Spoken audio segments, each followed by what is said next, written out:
என்னோட தங்கச்சி. உங்கள் சிஸ்டர் யாருன்னு தெரிஞ்சுக்கலாமா? வந்ததுலேருந்து நீங்களே கேள்வி கேட்டுட்டு இருக்கீங்க.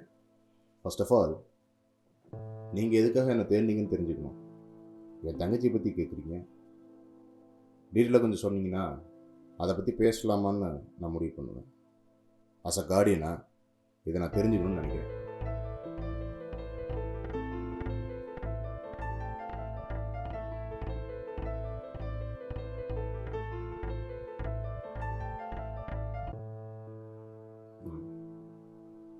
ஸோ அந்த லெட்டரில் இருக்கிற ரவி நீங்கள் தான் முடிவு பண்ணிட்டீங்க. இருக்கலாம், இல்லாமலும் போகலாம். இருக்கலாம். ப்ளீஸ் உங்கள் தங்கச்சி பேர் என்ன நான் தெரிஞ்சுக்கலாமா? என் தங்கச்சி பேர் நிலா. நிலா என்னை கூட பிறந்த தங்கச்சின்னா இல்லை. நான் ஒரு ட்ரஸ்ட் மூலயமா கஷ்டப்படுற குழந்தைங்களுக்கு எஜுகேஷன் ஸ்பான்சர்ஷிப் பண்ணிகிட்டு இருந்தேன்.